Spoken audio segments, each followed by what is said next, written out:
Hi, welcome to Therapy for Nerds, psychoeducation through nerdy topics. If you like therapists slapping psychological meaning and theories onto all sorts of nerdy stuff, please like, comment, and subscribe. My name is Cassidy, I am a licensed marriage and family therapist, and let's get into today's topic. So today I want to talk about National Novel Writing Month, otherwise known as Nanowrimo. I know this is a slightly different topic than normal. Nanowrimo isn't a video game, comic, or show, but I still think it counts. For those who are not familiar with Nanowrimo, it is a yearly challenge for writers all over the world to write 50,000 words of a novel in the month of November. If you manage to complete the task, then you are considered a Nanowrimo winner. There is no prize but bragging rights and the first draft of a novel. There are several novels that have been written during this time period, like Water for Elephants and Cinder, by one of my favorite authors. So Nanowrimo was actually the inspiration for my graduate project for my master's degree. I had been participating in Nanowrimo for several years, and after I won, I felt so elated. Winning for the first time meant so much to me. I actually decided on my majors after that, and from there, I just felt like I could take on anything. So my project for graduation was creating a writing group for teenagers suffering from depression. And I have a 16-page review of literature to back up my claim in today's video. I might link it below. My project for graduation never actually ended up going anywhere. I never actually ended up putting the group into practice. Maybe someday. Let's get on to the benefits. First up is goal setting. So goal setting is something that has been shown to be really beneficial for teenagers and for people in general.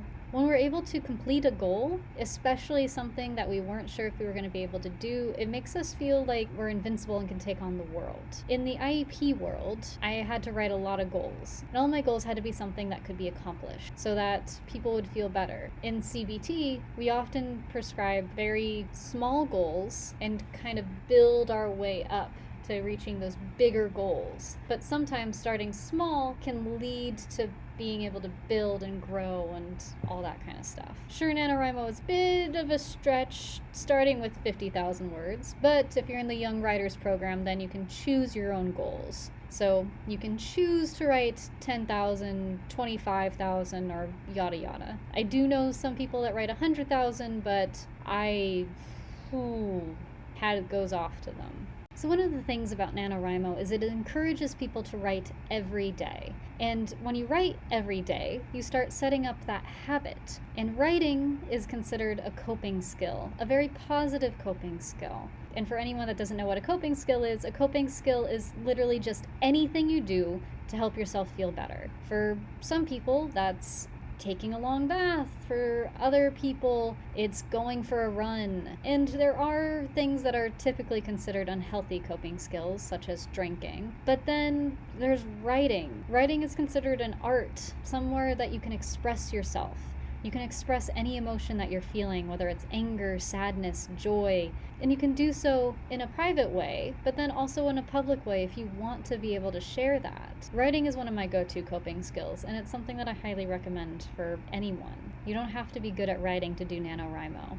You just have to want to write. The fast-paced speed of Nanowrimo is a great way to learn how to ignore your inner critic. Your inner critic is that little voice in the back of your head that says you can't do something. And I personally hate that little voice. Sure, sometimes you need to have a little bit of a critic to tell you when something is a bad idea, because you will have bad ideas, as we all do. I know I've had some pretty terrible ones. But sometimes that critic goes a little too far, and it's totally good to put that little critic in a box and lock them away for a month so that you can write. I saw an article saying that Nanowrimo isn't for everyone, and I totally understand that.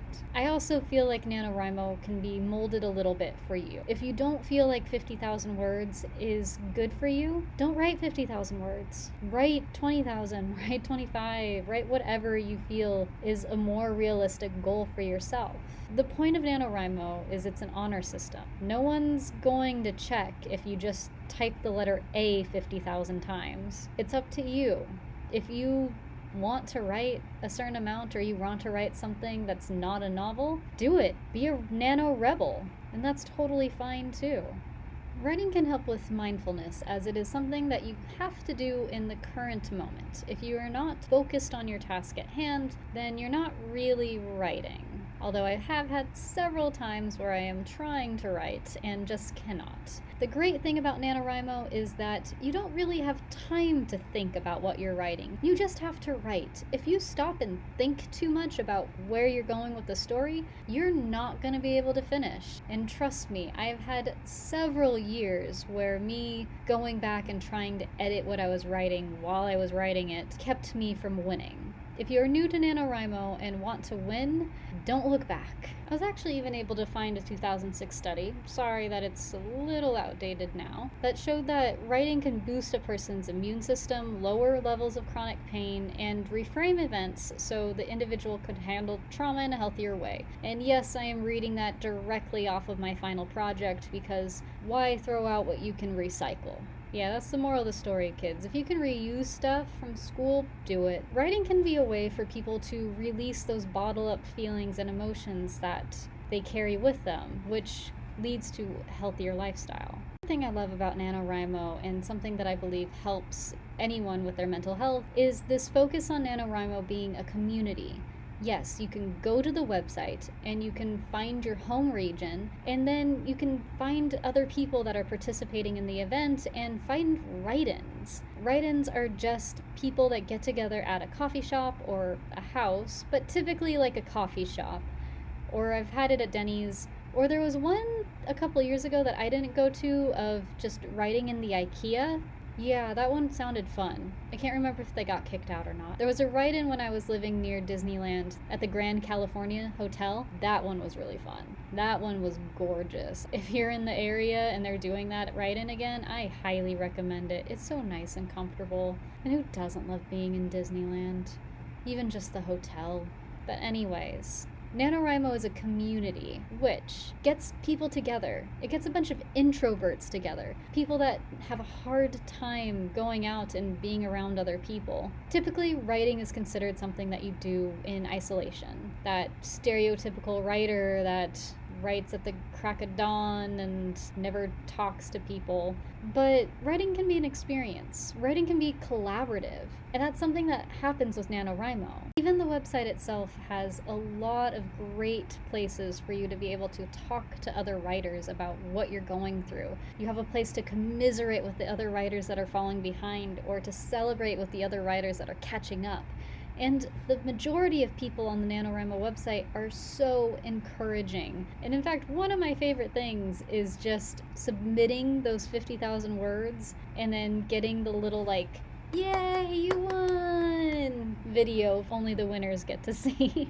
My point is, Nanowrimo is a community of writers, and you get to actually meet and talk to people doing an activity that most people view as something solitary. But writing doesn't have to be solitary. You can meet other writers, you can get together, you can have fun, you can challenge each other to word wars. Word wars are just where people set a timer for like 10-15 minutes and see who can write the most amount of words in that time period. I've won a few in my day. If a community is something that you're looking for, then I highly recommend giving Nanowrimo a look. Depending on the kind of writing a person does, the writing can be very therapeutic. For me, last year, I honestly wrote a memoir of sorts about my experiences becoming a therapist. It sucked, and there's no way it's ever seeing the light of day, but it was really cathartic to write. And I know of some other people that have done similar things in the past. Like I had a roommate in college that wrote letters to people that